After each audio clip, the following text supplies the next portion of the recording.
You sharing it on Facebook? I am having an I'll issue share it where as well after you share it.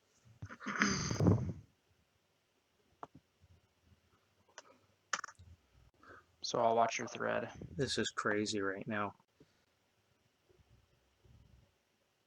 There we go. Well, I won't share it because I'm very touch keyboard.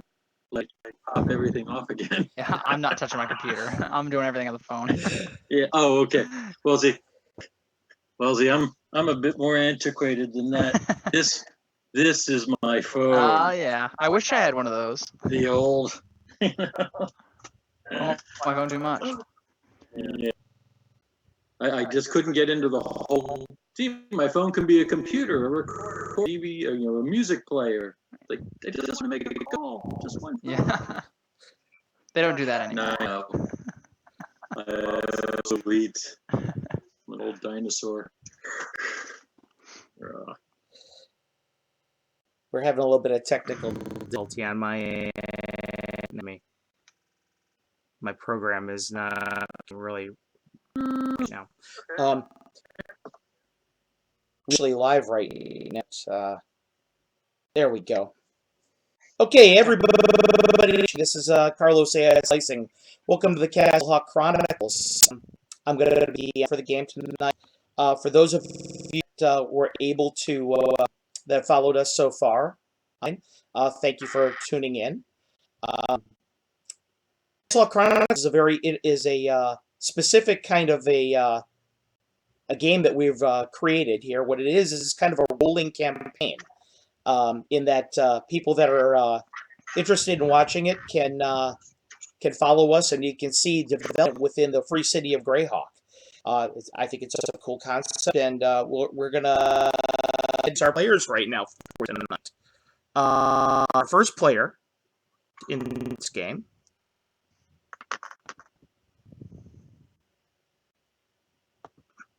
That's Luke Niedner over there. He'll be playing Sea Arctic. Pronounce your for us, Luke, tonight. Yeah. Sirtic.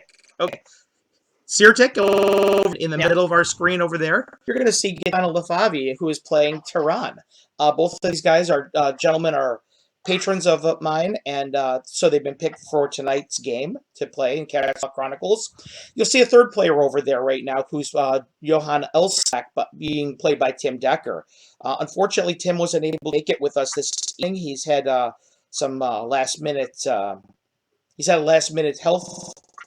So we're hoping the best for him, and I think that's pretty much everything I have for you guys. How's everyone feeling tonight? Great. Good. All right, well, without further ado, I'm going to go ahead and take care of a little bit of Casl Entertainment news, and we'll go ahead and we'll launch right into the game.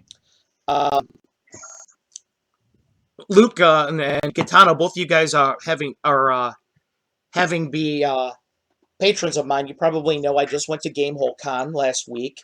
It was a great success. I was able to launch 3 new modules. Sanguine Labyrinth was the first of these modules. The second of the modules was called From His Cold Dead Hands, and the third was called The Forgotten Library of Renette. All 3 of them were, of course, set in the world of Greyhawk. And yeah, I feel like they all went very well. The players in the game were very pleased by the material. Got to make a lot of new friends, and I thought that the games really went very well. The next convention that we're going to be attending will be at GaryCon up in Wisconsin. I'll be launching 3 new modules once again, or 3 new modules there and 4 total games. I may have a very special surprise for everyone at that particular venue, but I'm not really at liberty to talk about it quite yet. And for the remainder of our caslHawk Entertainment news, we had a little bit of an issue. Every month we are doing a thing called caslHawk, in which I interview a different member of our Greyhawk community. caslHawk this month was initially going to be Rob Kuntz, and Rob Kuntz was unable to meet with us, unfortunately. He's had some issues come up as well, and so I've gone ahead and another guest. The other guest, I think, you guys will find be another will be welcome to everyone's going to want to speak to the rest. So I encourage you guys all to tune in here on the 25th of November at 8 o'clock, and you guys will get a chance to hear me chat with another great luminary about some of their formative experiences in the game and some of the way that they helped shape the campaign that you're seeing today. All right, boys, we're going to go ahead and we're going to begin with the game this evening without further ado. For those of you who watched last week's session, or I should say last month's session, you remember that the City of Greyhawk were our players. And this is information for you two, and for Luke, if you guys did not tune in. The whole free City of Greyhawk currently is abuzz with the wake of Starday's shocking events. What happened was there was a band of bards, very famous, well-known band called the Sirens of Greyhawk, and they were playing a command performance within the Free City. There was a new venue called the Orpheum of Greyhawk that was open in the Garden Quarter. This is a big outdoor venue in which a concert was going to be held. This concert was held right next to the foot of the Grand Citadel of Greyhawk, which is pretty much the keep in which the entire city is built around. Well, after a very short performance, in which there was a massive weather effect, it was loud, it was crazy, the sirens disappeared. And one is a little bit surprised at how brief the concert was, but the incredible nature of the show was enough that everyone is still talking about it. Ever since then, however, the Orpheum has been closed. It's been kind of an unusual grand for a place such as, but it also was grand closing because right after that, the Orpheum was torn out, and workers have been working on that area of the Free City since then on the clock. This is where we lead to our player characters. Siartik and Tehran, you guys are both members of the Free City of Greyhawk's Thieves Guild in good standing. You're both, we are in good standing, or you are the in good standing. guild is good standing? You're both very well respected by your group for the most part, in keeping with your character backgrounds, as you've read.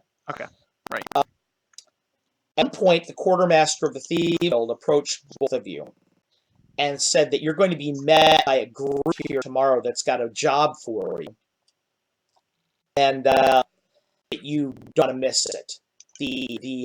The guild master is very interested in ensuring that this particular job is off without a hitch. So when the guild master speaks, of course, people within the guild listen. He's a very powerful and influential man. The Thieves Guild in Greyhawk in particular, for those of you who are not specifically Greyhawk fans, is probably the most influential organization within the Free City of Greyhawk. It's tendrils everywhere. It's very influential. It's very powerful. It's very wealthy. It's able to crush lives or grant fortunes with a whim.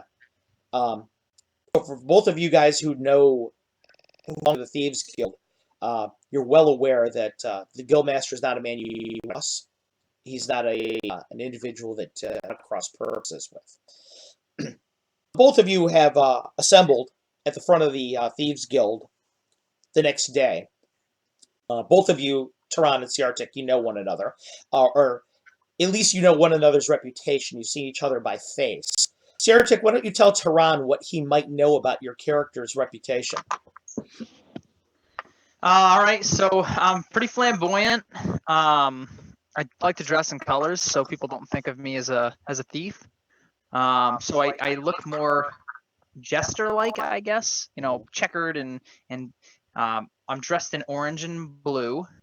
But I think my outfit is designed to be like my cloak and many things are meant to be flipped around to be black in case I do need a style. That is all correct. Obviously, I'm Okay.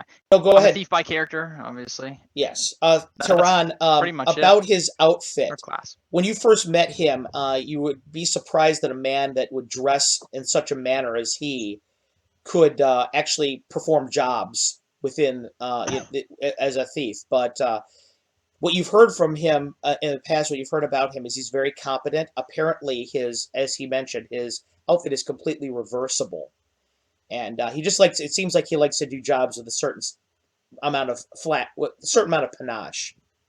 Right. So Tehran, what would Siertek possibly know about your character? Oh, well, Sirtik would probably have heard that Tehran is, as much as he is skilled as what some would dub a thief, he considers himself more to be a warrior, a poet, a philosopher type. A ready sword to sell to whomever may need his assistance. His talents, of course, always do tend more towards that of acquiring objects that most people are usually too careless to properly protect, or that really he wants more than anybody else does. He's rather amicable. He endears himself usually to people freely. He lets, again, what some would call the charade that he's just a devil-may-care fighter rather than what his actual skill set might lead him towards. But he's very well a gentleman. He likes to try to prize himself that he's a gentleman's gentleman at times. He's known to be a bit careless at times with his gold and his money. He'll tend to, if he sees something he wants to purchase, he will actually spend whatever it'll take to get it. Okay. And of course, sometimes the gold or whatever he may have paid sometimes manages its way back to him in some manner, and however that happens, he can't say. But The one thing that is common between the two of you both, from that you know about one another, is that neither one of you is what you would typically call your quintessential thief. You both have a little bit more of Style. a style than that. there you go. And kind of the both of you seeing one another at the front of the Thieves Guild gives you the impression that may actually have something to do with why you've been chosen for this mission, although it's really unclear at that point. But then, very shortly after that, when the group that you're supposed to meet shows up, you're wondering if actually you've run afoul of the Guildmaster rather than you've been chosen for your particular skills. Because who shows up is a trio of members of the City Watch. The trio is a very tall, powerfully built woman, blonde hair, which she has kind of in a short cut. She's relatively attractive, but just very stern looking. And two gentlemen, and one of them is wearing a cloak, a red cloak that distinguishes him as an officer within the Thieves Guild. He's got short brown hair and kind of a grim look on his face. And the last one is kind of a tall and skinny, kind of a wiry gentleman with kind of olive skin, black hair.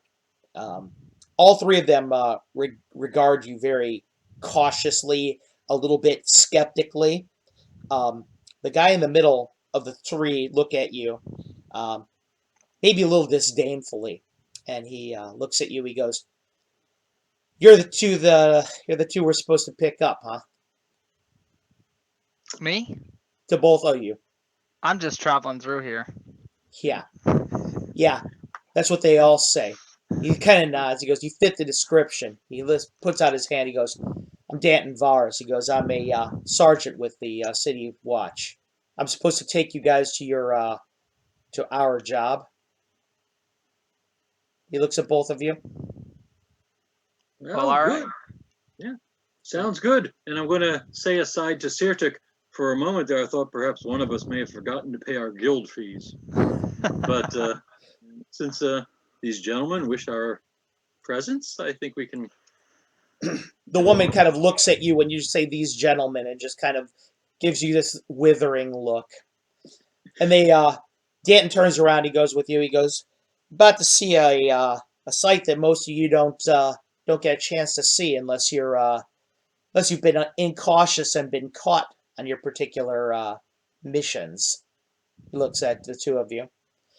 And as he says that, he leads you guys through the city of the free city of Greyhawk. It's a normal day in the free city right now. It's probably about noon. It's very busy in the streets. You hear all manner of sights and sounds. This wafting smell of freshly cooked food is in your area. You hear the sounds of children playing, running around. A barker is calling for different wares in a impromptu street merchant stall not far away. Uh, Normal day in the free city of Greyhawk, as I said. The soul is high in the air right now in a clear sky. Can Get, I be cautious? of I mean, I'm course you still going to can. walk at a regular pace. Of course I you just can. don't. Two warring factions, I guess I would say. I'm Hmm. a little leery about where we could be led or what Sure. could happen if we're Sure. not particularly Okay, Tehran, would perceptive. you like to take similar precautions? Yes, indeed. Okay.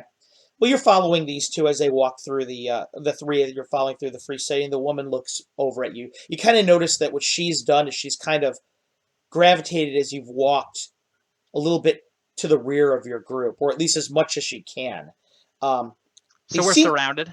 yeah, Two in yeah, two in more or front, less. one in the You're rear. surrounded. Okay. The man with the olive skin looks over at you, Tehran, and he says, I could see in your eyes you're a little worried. He goes, don't be. He says, you're just as important to us as we are to you right now. He goes, I, all will I, become clear when we get to the Citadel.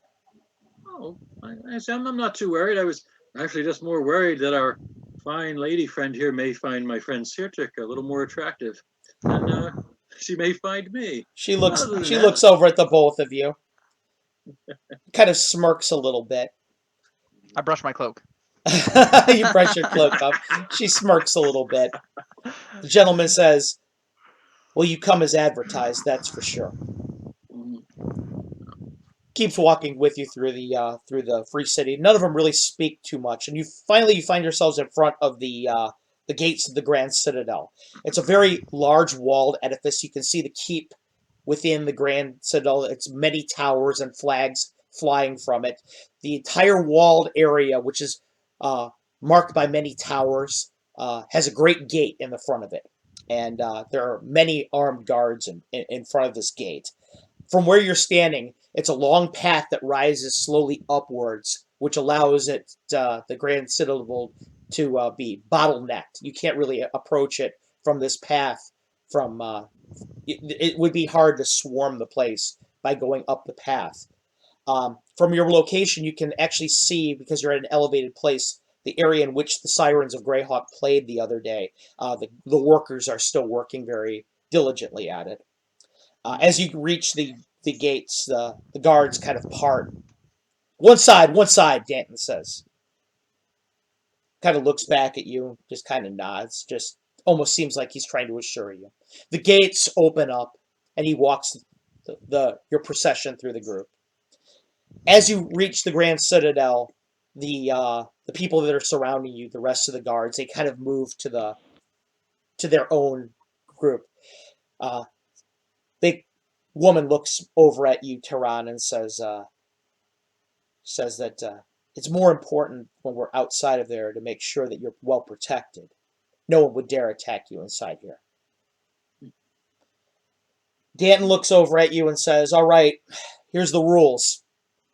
As your guests, your honored guests right now of the City Watch, Free City of Greyhawk, do whatever you like. He goes, as long as you remember where you are. Remember the consequences for plying your trade within this particular area. yes. I'm sure we won't forget where we are, and we have many fine people willing to help remind us. Should we happen to forget? He Hey, laughs a little Sirtik? bit. He says, Aye. as I said before, he says, you needn't necessarily be on your guard. He goes, I'll be plain as soon as we walk into the headquarters. Follow me. He goes, the captain will have a few words with you once you're inside the headquarters. And so he leads you to this great building in which, again, it's armed guards everywhere. There are no windows within the building. Uh, the Free City of Sirtik, Greyhawk's Thieves Guild has One floor second. plans for. I'm sorry. No windows even on the high level, No or no windows at even all? on its highest level. Do you mind me asking how there's light in the building? Magic or Not at all. sconces? I'll tell you here as soon as you walk in. Oh, sorry. But anyway, there's armed guards everywhere, and I was going to mention the Free City of Greyhawk's Thieves Guild has floor plans of just about everywhere within the Free City. That's how connected, how well connected they are. In particular, this edifice has there's really no floor plans of this. It's been relatively recently built, and they keep a very, very close eye on making sure that this is a mystery to outsiders. And as you walk inside the place, it becomes evident how there is light inside of there. Yes, every room in there is magically lit. It's got a very soft light that comes from someplace near the ceiling, and as it drifts down, it has the particular quality that it does not cast shadows anywhere. But he leads you through the building. The guards part for you one side, and soon enough you find yourself led into a small suite within the building. It's about a 30 by 30 room with a large table in the middle. There's chairs all the way around it. Danton, the sergeant, looks at you. Sit wherever you like. And he sits down. The woman sits down. The other gentlemen sit down. I try to take my distance. How big's this table? About it's about maybe 5 foot width and about 15 foot in length. Okay, I try to take my distance and I try to lead. It's Taran.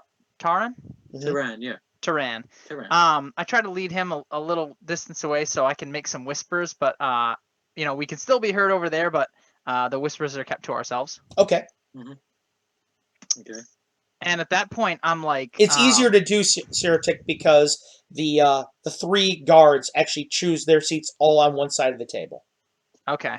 Mm-hmm. So at this point, I'm whispering, if we get the time to mess around in here, we should try to draw up our own floor plans. This could be some value. One reason why I've been counting my steps since we walked into this place. Good thinking. The guards are kind of looking at you as you're whispering back and forth. The sergeant doesn't look super amused by it, but the other 2 kind of look a little bit like they've got a little bit better of a sense of humor. Yeah. It's not too long before the doors open within the suite. There's only one way in, one way out, one door. And the 2 figures that come in are a heavily armored gentleman and a older woman who's wearing robes. She's got blonde hair, kind of gray spotting in it. Has kind of a bright countenance to her. She's wearing a holy symbol of the god of the sun, Palor. The other gentleman, judging on his banded mail armor, all of the particular medals that you see hanging from it, he's obviously of rank. And he looks over at the. Go ahead, please. One other question. I'm sorry to keep jumping in. No, that's okay. Please. Are we all armed in the Citadel? This you are person all in armor? armed. You have not been Everyone's disarmed. armed. Okay. And as you would expect for esteemed guests, but in particular the 2 that just walked in the door, they do not sit. They stand at the end of the table. They kind of take their measure of you. The woman looks over at the gentleman that's standing there. He looks over at the 3 of them that were over at the 3 guards. He kind of sneers at him a little bit. He goes, "I was told there would be 3. And the sergeant kind of clears his voice. He goes, "This is all there were when I went to pick them up." Kind of nods grimly. He goes, "Well, I was hoping that you didn't let anything untoward happen to our 3rd guest. No, this was the only 2. He looks over at you, Taran, and Sirtek goes, "Your friend's not invisible, is he?" No, but us 2 are more than capable of taking care of what needs to be done. Absolutely. If you've heard only half of the reputations that we both have, we've already one man up on the 3 that you need. Oh, I've heard of your reputations. He pulls out a little bit of a scroll out of a case, and he rolls it back. He says, "Do you know what this piece of paper says?" Can I see it? No, he's looking at it the way he's holding it, just looking at it. He kind of taps it on the table. Because this piece of paper tells me, he goes, that neither one of you 2 exist. He goes, "If that's true, then your reputation perceives itself as your ability as, how should I put this, as operatives of the guild. He nods. Which is good. He says, let me introduce myself. He goes, I'm Captain Marzan Travani. He points over to the side. He goes, this is DeRider Fanshen. Both of you have heard of DeRider Fanshen. DeRider Fanshen used to be an oligarch within the Free City. She was one of the ruling class members that actually conducted the city's affairs. She was almost a living legend within the police, within the City Watch at one point in time. Known as a very kind woman, very generous, not really much like the rest of the Free City's Watch.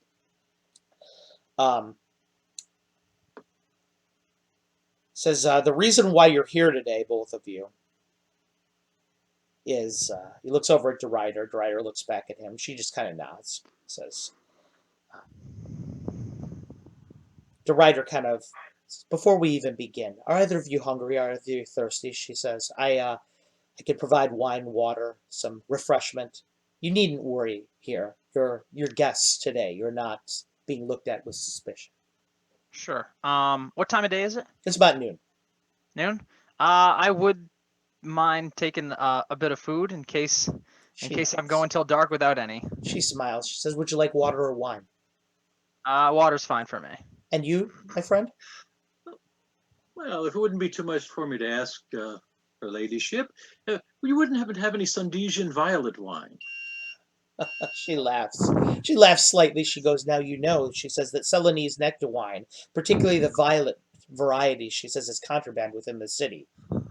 She looks over at the captain. She goes, but I just happen to know that we absconded with some from a recent raid. So if the captain, no, I don't mind. Bring them whatever they want. DeRider smiles and kind of winks. Says, I'll be back. She leaves the room. He looks back as soon as the door closes, looks back at you. He goes, she's a kind woman. She's a bit of a bleeding heart, but kind woman. In any case, I'd like to welcome you here to our headquarters. As I said, I'm Captain Travani. I'm certain that you're probably never expected to set foot within this building under peaceful auspices. But to that which we must attend today is it's made some strange bedfellows. As some of you are, looks over at his own people, some of you are doubtlessly aware there's far more afoot at the concert performed in the city's garden quarter that Starday than meets the eye. I know that you within the guild are very well connected. Perhaps you've heard of this. Perhaps we've managed to keep this under wraps well enough. But it's no matter. Either way, the performance that was put on by the Sirens of Greyhawk was a ruse.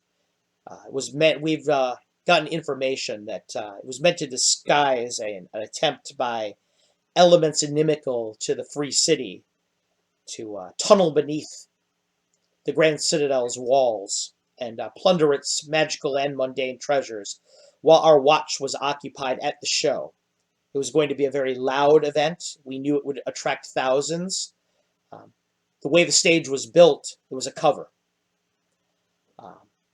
Unfortunately, I'm ashamed to say that the City Watch was duped completely by it.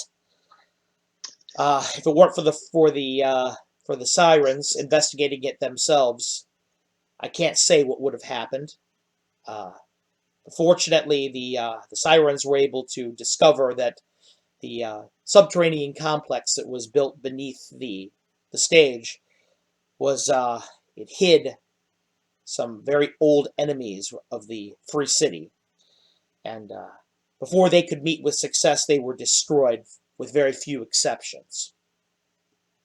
The door opens to the chamber. DeRider Fanshen walks back in. She closes it and locks it. She's got a pair of carafes in her hand and a small plate, which she puts on the table. Has a couple glasses there. She puts the glasses out and slides up one of the carafes over to you, Tehran. She looks very worried about the way that she's holding these carafes, like she's worried about dropping them. almost like it's a small victory that she managed to carry them here without dropping them. Puts it in front of you, Tehran, in front of you, Seratic. She goes, "Here's your water, and I believe this is what you were looking for." She pats the top of the carafe. The Yeah, one of thank the you. gentlemen at the one of the guard members kind of whispers to the other way. He goes, "Only 2 mugs?" The woman hushes him. Shh.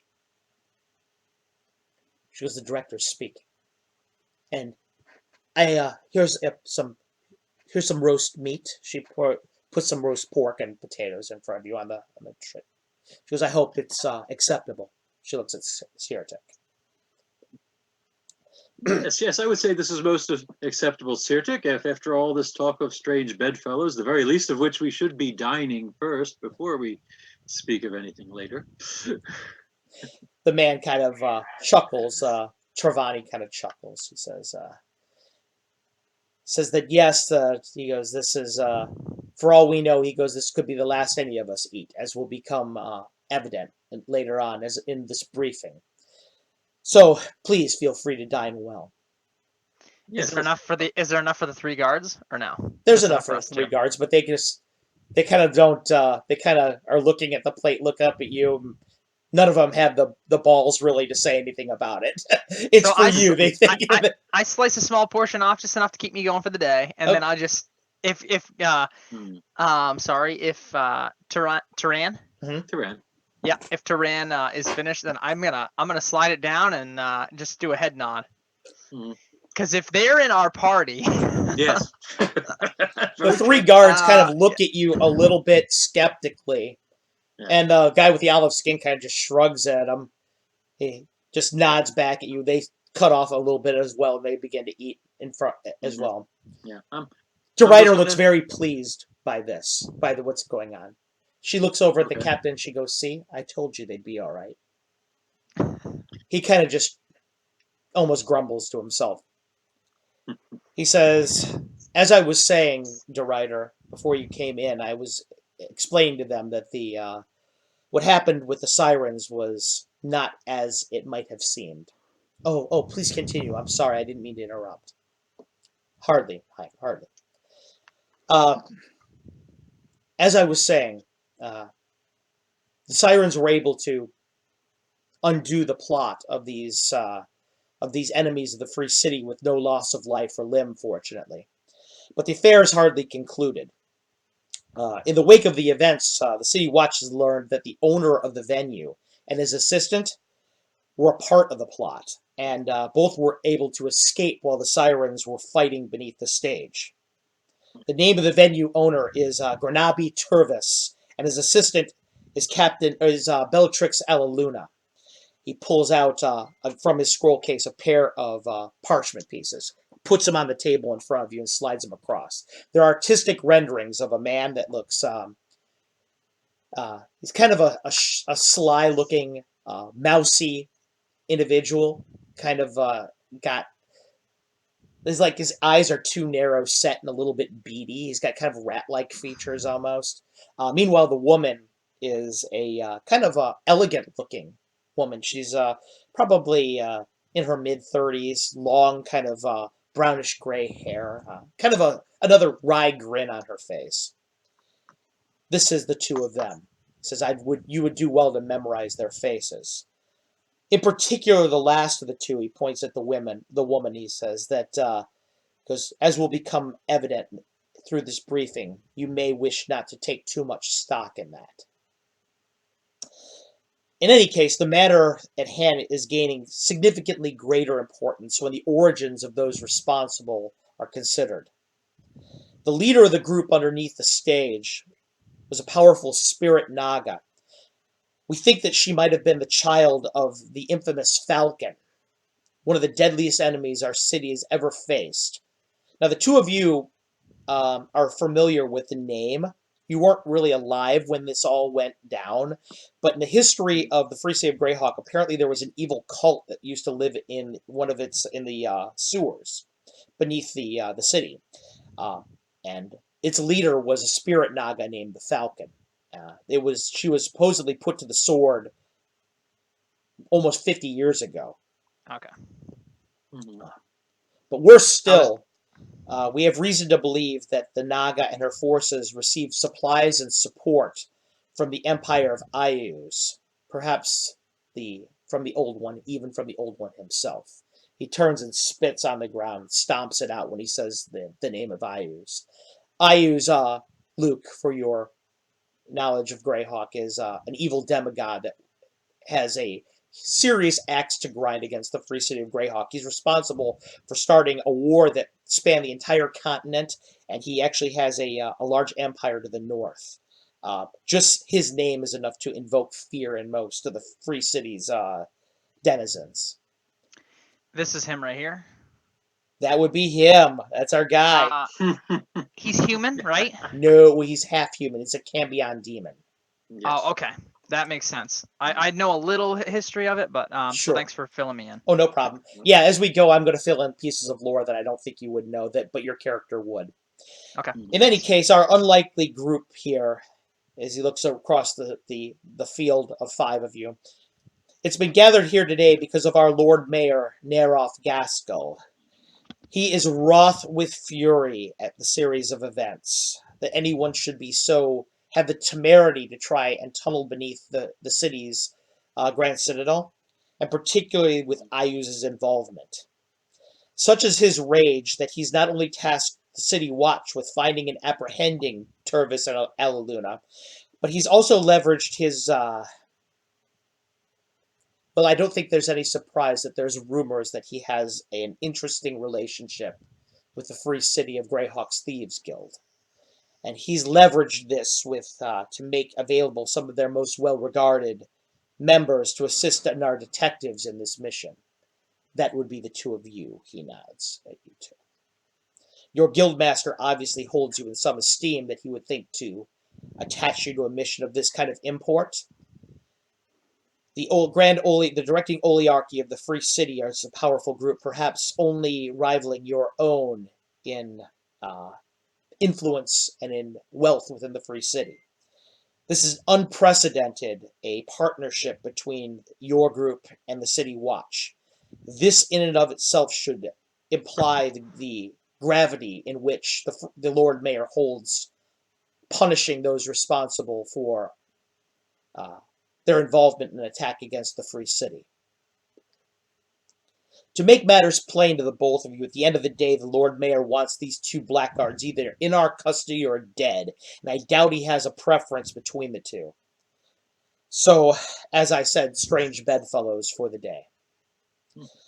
As of yesterday, the City Watch received information from your guildmaster that the Granabi Tervis was seen leaving the Varick funeral home deep within the city's foreign quarter.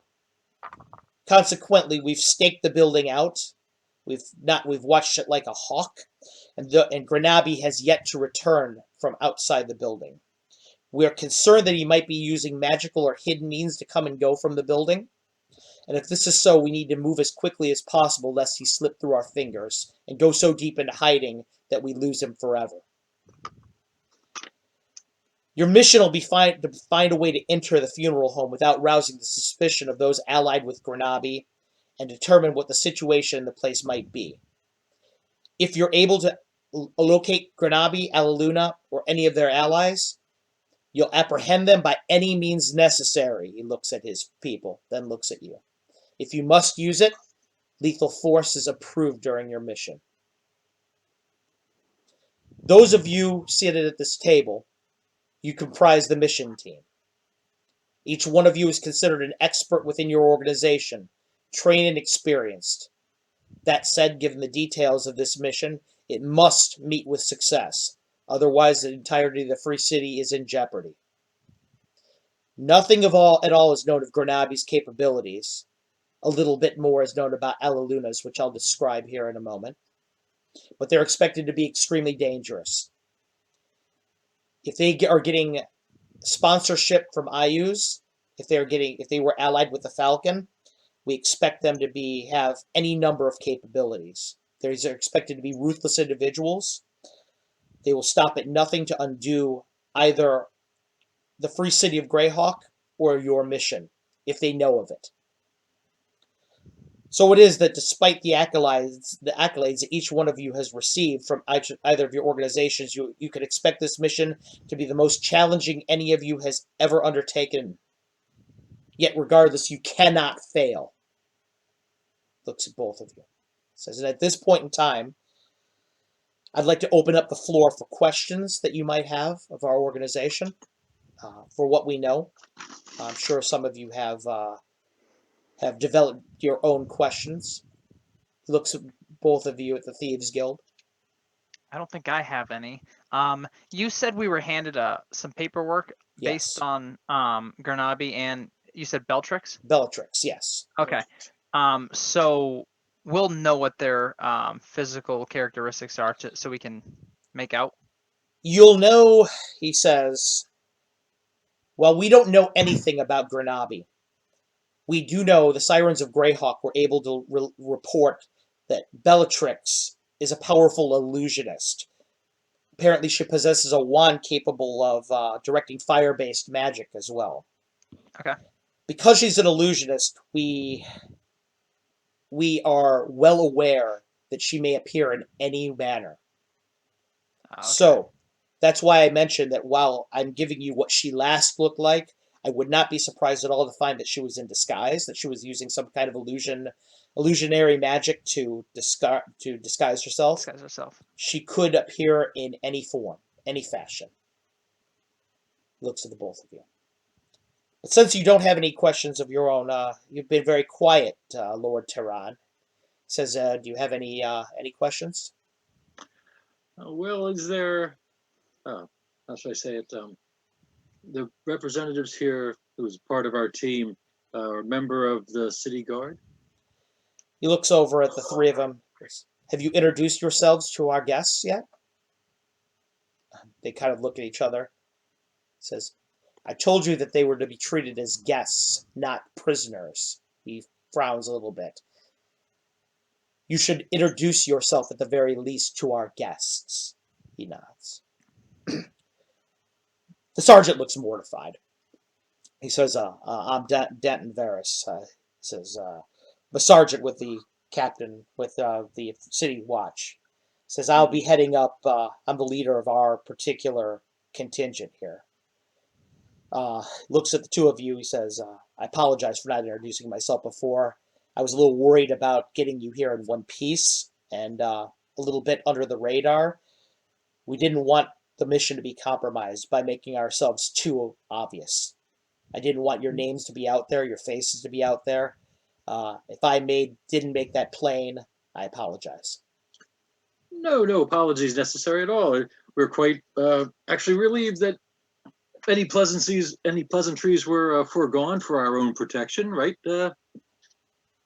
Sirtik? Yes. I do have one question. Yes. He looks over at What particular skills do you three possess that Tehran and I do not? Well, he says, I'm a detective. I've been with the Watch for several years. He says that before that, he says I was a veteran of the war. I fought with the forces of the Shield Land of the North when it was overrun by Ayuz's folk. As a consequence of that, he goes, I know the way that they operate. I have a kind of grits his teeth a little bit. He says that I lost several people that were very important to me in the conflict with Ayuz. So you're Needless good to with a say- blade then? Huh? You're good with a blade then? Quite. And I have a very vested interest in seeing that these people are punished. You could expect my complete cooperation, no matter how disparate our backgrounds might be. I'm looking looks forward to so- working with you. He looks over at the woman. She goes, I'm Marissa Kaldor. She says that I studied directly under, she looks back over at Derider, who smiles kind of beatifically at her. I studied directly under the auspices of the Oliarch. I'm, in addition to being a warrior and a member of the city guard, she says I'm a priestess of Palor. I'm here to ensure that you're treated with respect. I'm here to ensure that any injury that might happen to any of our members, she looks around at everyone, is healed. And I'm here to ensure that the members of the cult of Ayus, or in particular, allies of the Falcon, are punished appropriately. I don't want them dead, but if this needs to happen, I would rather see them die than see thousands of others suffer. Looks over at the other gentleman. Says, my name's Canvar. He goes, I'm a member of the City Guard too. He says that I'm here for a particular reason as well. What we haven't really discussed yet is the funeral home too much. Looks over at the captain. Says, before I tell you too much about myself, maybe we want to talk about that. He nods. He says, I think that's a good idea. Says the place that you're going to be going, where I think that we're staking out right now, is the Varick Funeral Home. The Varick Funeral Home was purchased about a decade ago by Thomas Vernick. It says he was a gentleman from the north. He was a Rene that purchased the structure from its previous owner outright. He and his family lived within the single-floor structure, growing the business into one of the most well-respected funeral homes in the Free City. Now, Tomos died from what was about 3 years ago from what was presumed to be natural causes. He left behind his wife, Lena, and his 4 sons, Franz, Joseph, Christoph, and Werner, and he has a daughter named Agnes. Now, Lena is the matriarch of the family, and she's presumed to be quite aged, but the remainder of the bunch are pretty young and vital still. During their time within the Greyhawk, the Vernicks have kept a pretty low profile. None of them have criminal records at all. Look, Canvar speaks up. He says, I'm a Rene as well. He kind of looks at you. It appears to be obvious from his complexion. Sirtek, the Rene are a race, a human race within Greyhawk. They're relatively a young race. They have kind of a Romani look to them. Mhm. I guess they would be considered here to be wandering folk from from our Earth is the best way to describe them.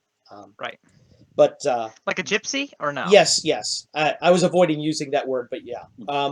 Is that word bad in Greyhawk? Sometimes people from our culture, human culture, find it offensive. Right. Yes, My that bad. would be the way to go. But Yeah. that's why I was trying to avoid the word. But yes, that's Yeah. a perfect description. Okay. The Yeah. Rene are usually looked at with suspicion. They're river folk. They move from place to place, and a great disproportionate number of them are thieves. You have a Okay. lot of Rene within the Thieves Guild. Okay. So it's obvious that he should be of that folk. Yeah. He says, I'm here basically because I'm a detective, but I'm here to help you with perhaps the cultural aspects that you might not know about our folk and how we operate. The Vernicks are Rene as well. Some of the stuff might be written in some coded messages. Some of them, I'm here to help with that. He says that I don't have any axe to grind with you two in particular. As far as I know, as the captain said, you're law-abiding citizens. Your associations with the Thieves Guild doesn't bother me a bit. He says, I only care about what you do, not what you've done. Count on us. Oh, he goes, I'm planning on it, he says. From what I've heard, the two of you are very well recommended. I expect this mission to meet with success. I couldn't be happier to have you here with us. Okay. The captain says, as I was saying, some other things you might want to know about this funeral home. The buildings on either side of the funeral home were once a bakery and a tavern. Both went out of business as the Vernick's establishment gained in popularity. It may come as no surprise to the two of you, but Greyhawkers had really little stomach for partaking of food and drink in the presence of the dead. So the Vernicks purchased both of those structures as well, with the stated goal of growing their business. But what we find interesting here within the City Watch, as we've done a little bit of research on this group, is that construction hasn't started on either lot, despite the fact that they purchased them over 5 years ago. That may Sounds be like underground work. yes, it might be might have something to do with this. It may have nothing to do with it. would want to stress that despite the fact that the Vernick funeral home is where we last saw Tanabe, we have no idea if they're involved in this or not. He may have gone in there. He might have slaughtered them all. They could be charmed. There could be any number of possibilities in play here. But it's your responsibility to figure. I'm sorry? Can I get into some mechanics? You say charmed. Yep. We're talking a spell? Yep. How long does charm last? Indefinitely, as long as it's refreshed. Oh, okay. So a spellcaster can continually refresh a charm on someone? Yes, they can. Okay, You'll have to make thanks. continual saving throws, but for a common folk, it's not too hard. Okay. Because they wouldn't have Yeah. character levels. Right. Go ahead. Okay.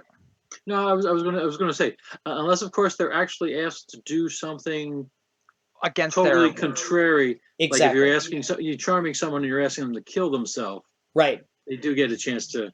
That's So also they won't necessarily correct. go beyond what they're nature to do. Basically, Right. what the charm does, Seartic, is it allows you to be viewed as their best friend.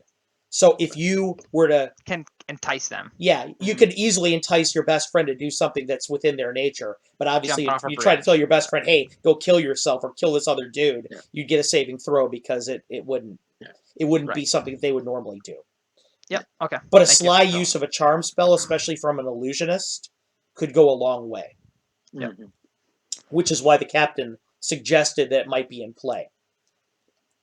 The last thing I think that might be relevant for all of you to know is, well, City Watch really has no idea where the former owner of the lot that the Vernicks where the former owner of the lot, we have no idea where he is, so we couldn't question him.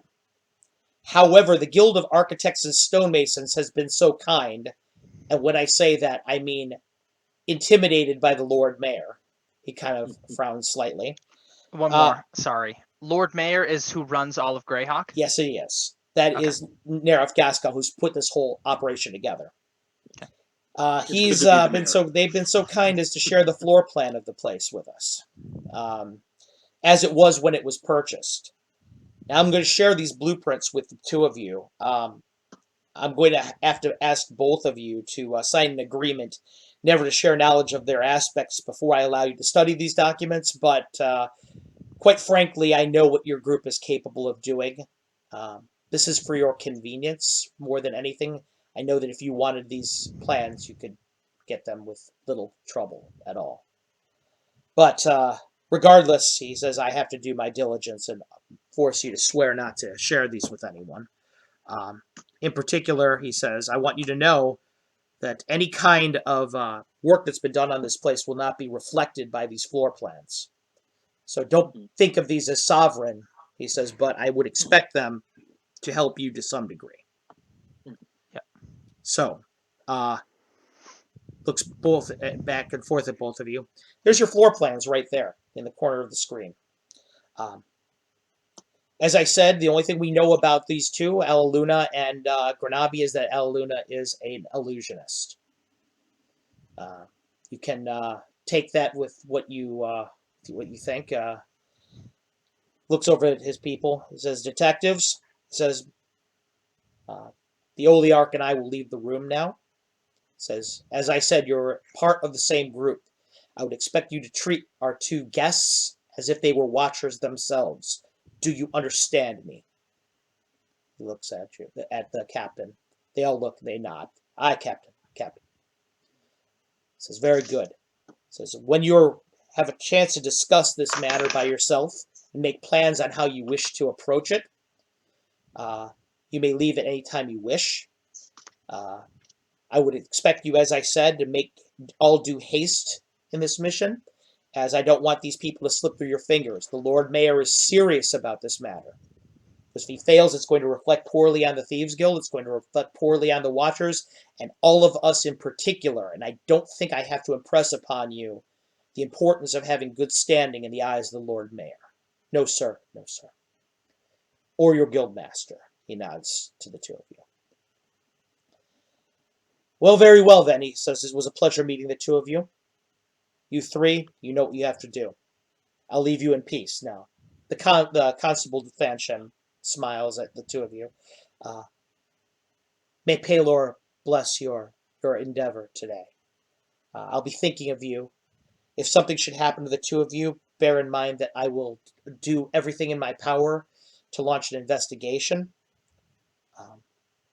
But Well, that definitely puts us right at ease right there. Yes. she If anything nods. should happen and we're no longer here, that someone at least would Oh no, investigate it. Drider says. Oh no. She says, if you're not back within an acceptable amount of time, I plan on personally leading an expedition into the place. Your lives are more important to me than having to find a lead on these two individuals again. She says, I looks over at the captain. She says, with all due respect, Captain, she says, these men, regardless of, hey, thanks for joining us today, Lord Yasamba. I really appreciate it, buddy. She says, with all due respect, I think that this is more important than that. He nods. Oh, absolutely, absolutely. So they look over at the two of you, and the captain leaves the room, looks over and says, three individuals, the guards, all look over at you after the captain leaves the room. Says, well, what do you think? So let's get on with it. Yep. Nothing? You've nothing else.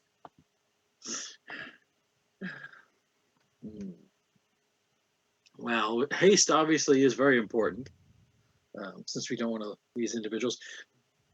Offhand, since we are dealing with an illusionist and potentially any other unknowns as we're heading towards this place to investigate the funeral parlor, by any chance, are there any means of which that you may have available to deal with those of the sorceress nature to protect ourselves? I mean, they look back and forth. They look back and forth at the three of you, and they're the two of you, I should say, and they just kind of get kind of an uncomfortable look on their face as they say, "We're watchers. We're really not particularly spellcasters or anything. I don't know what you'd be looking for," he says. Well, no, just wanting to know what defenses we may have if we reach the company of any of these individuals we're looking for. Either of these individuals we're looking for. A sharp knife's all you need. Yeah. Well, with spellcasters, I'll only add to that, especially if one can apply it from behind. Of course, of course. Some furtive looks go around the group from the three people, the guards. Danton says, "All right, we need a plan of action here. How do you guys want to approach this particular the edifice?" He says, "As you can see on the map, he goes outside the. If you walk down the street, Do we have a map? Outside the map, yeah, the map is being put up on Twitch right now as we speak. Oh, all right. Oh, I didn't have Twitch open. Sorry. Yeah. So if you guys want to look at that, you're welcome to do so. I didn't have Twitch either. Sorry. Okay. Sorry about that, guys. Then. No, it's all good. No, it's okay. That was on the Facebook Messenger. It is, but I'm going to put it up right now for your edification. So please give me a moment.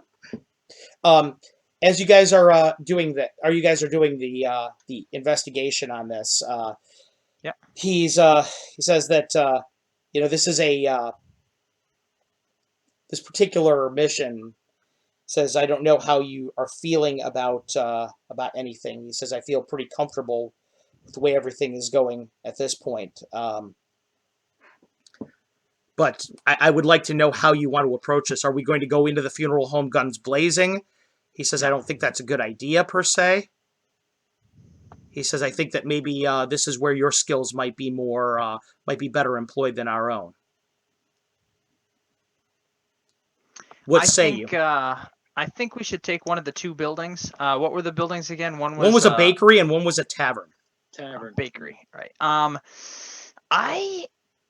I am kind of leaning more towards the bakery myself to maybe sneak in. Well, I'd like to see them both outside first, walk the streets and try to play the, the commoner. But if we could get into the bakery, maybe there's something like a trap door or something that we can get down deeper into what's below, if there is anything. He nods. He says, I think that's probably, he goes, I think that's a good idea. Looks over at his fellow guards. Either of you have any idea of, any ideas of maybe how we should handle this? They shake their heads. They say, well, these two are the specialists at subterfuge, so I think that you should take what they're saying as a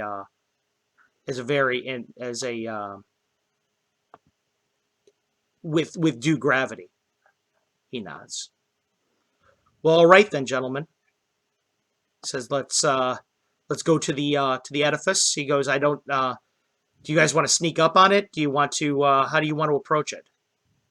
About how long have we been here? So, just curious, what time of day will it still be by the time we reach there? Well, it's noon right now. He goes, you can reach it probably about a half hour from where your location is. Okay. So it shouldn't be too hard. Okay. Oh well. You want to just do a scouting around Sirtic first? I mean, That's what I'm thinking. It's pretty much broad daylight. It is broad daylight. So any apparent lurking to the shadows might be a bit more obvious than we're both comfortable That's with. why my thought is we'll see how far these buildings are away from the funeral home. If there's no one near the bakery and we can sneak in through the back window, then because it's over by a fence and no one's over there. That's kind of my thought. So we'll scope it out first and just. In the meantime, what do you want us to do? The woman says, Marissa. I'd almost like you to come with. She looks over at the captain, the sergeant. Sergeant nods. He goes, "All right, we can do that." He goes, "But I just don't. I'm a little nervous about compromising your position. We were not as good at being stealthy as you." And not only that, but the two of us being escorted by 3 obvious members of the guard. Any of your military badges or anything you may have on you. Could we ask you to be a little discreet, perhaps, and remove them so that people don't think that, here comes 2 unlikely dashing fellows and they're being escorted by the city guard? The captain nods. He says, We'll definitely change for this. Yeah. Okay. And we can, I think we can walk on both sides of the street too, and work it out in 2 different parties, but meet there or something like that. Okay. Some glances around. All right, very good then. Tell you what, Canvar, why don't you go ahead and you take them over to the edifice? The 2 of us will go ahead and we'll change quickly, and we'll meet you there. Okay. Canvar nods. Come with me. He says this is going to be. He goes, it won't be far. Okay. So he takes you. The 3 of you begin to walk through the free city again. Canvar has a set of robes and a cloak on over his garb. He looks at the 2 of you and says, "I hope that this doesn't really. I hope this doesn't really reflect poorly on our organization." He says, "The Renee here." He says, I feel like we're almost responsible for this to some degree." No. These things happen. Says, "Okay, good, gentlemen. Right now, we're having a problem right now online. The 2 of you. I'm going to go ahead. I'm going to reboot Twitch right now, and just give me 5 minutes. All right, hold on, please. I'm having trouble with Twitch right now too. Yeah. So. Okay. Please just give me a moment. Having some serious technical difficulties. And